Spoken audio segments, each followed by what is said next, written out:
এই ভিডিওটা sensor certification বোর্ডের কাছে একটি অনুরোধ রাখার ভিডিও। আমরা দেখতে পাই যে সিনেমাগুলো যেগুলো এ সার্টিফিকেট পায় সেগুলোকেও কাটাছেঁড়া করা হয়। অ্যাডাল্ট সার্টিফিকেটটার মধ্যেও আমরা ওপরের দিকে একটি ত্রিকোণা সাইন দেখতে পাই, যেটা আমাদের বুঝিয়ে দেয় যে সিনেমা থেকে সিন কাটছাঁট করা হয়েছে। আচ্ছা, আপনাদের কি মনে হয় রকস্টার কি সার্টিফিকেট পাবে? রকস্টার কি ইউ সার্টিফিকেট পাবে, না ইউএ পাবে, নাকি এ পাবে? আমার ধারণা রকস্টার সিনেমাটা অ্যাডাল্ট সার্টিফিকেট পাবে, এ সার্টিফিকেট পাবে। আমি এটা গতকাল টিজার 2টা দেখে আইডিয়া করছি।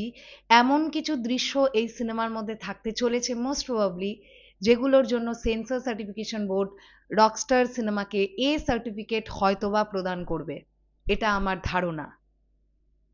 কিন্তু সেন্সর বোর্ডের কাছে একটাই রিকোয়েস্ট, যখন আপনারা অ্যাডাল্ট সার্টিফিকেট প্রদান করছেন তার মানে অ্যাডাল্ট ছাড়া সিনেমা হলে কেউ ঢুকতে পারবে না সিনেমাটা দেখতে। তাই যদি হয়ে থাকে অযথা কোনো স্ল্যাং ল্যাঙ্গুয়েজকে বিপ করবেন না, কোনো দৃশ্যকে ইন্টেনশনালি প্লিজ কেটে দেবেন না।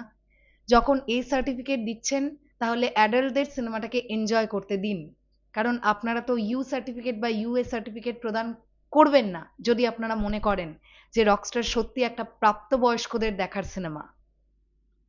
হ্যালো আমার সাকিবেন ভাইরা বোনেরা, চলে এলাম আরও একটা নতুন ভিডিও নিয়ে। আশা করছি তোমরা সকলে খুব ভালো আছো।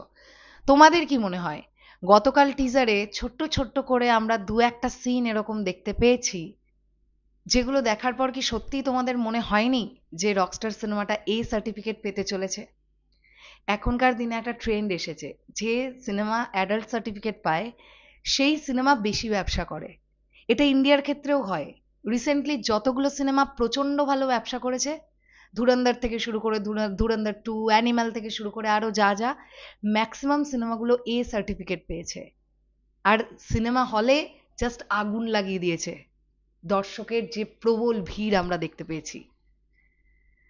রকস্টার যদি এ সার্টিফিকেট পায় কোনো প্রবলেম নেই, কিন্তু ওই এ সার্টিফিকেটের ওপরে আবার একটা ত্রিভুজের সাইন দেবেন না প্লিজ।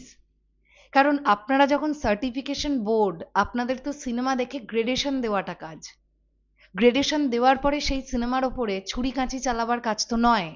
কারণ এটা তো আর সেন্সর বোর্ড নয়, এটা সেন্সর সার্টিফিকেশন বোর্ড। আমি ভুল বলছি না তো নিশ্চয়ই?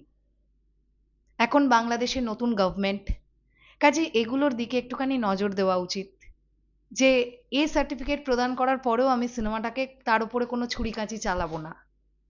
দর্শককে দেখতে দেওয়া উচিত যে এক্স্যাক্টলি একজন ডিরেক্টর কি বানিয়েছেন। যখন আপনারা মনে করছেন যে সেটাকে এ দেবেন, তাহলে এ দিয়ে ওই পর্যন্তই ক্ষান্ত থাকুন। আর বরঞ্চ এইটা শুরু করুন, সিনেমা হলে যেসব ছেলেমেয়েরা সিনেমা দেখতে যাবে তাদের কাছ থেকে অ্যাডাল্টের যে প্রমাণপত্র হয় সেগুলো দেখুন। কারণ আমি নিজের চোখে দেখেছি, এটা আমার খুব অবাক লেগেছে, বাংলাদেশে এ সার্টিফিকেট পাওয়া সিনেমাগুলো বাচ্চা বাচ্চা ছেলেমেয়েরাও দেখতে যায়। তার মা বাবারাই তাকে নিয়ে দেখতে যায়, কারোর বয়স 8, কারোর বয়স 10।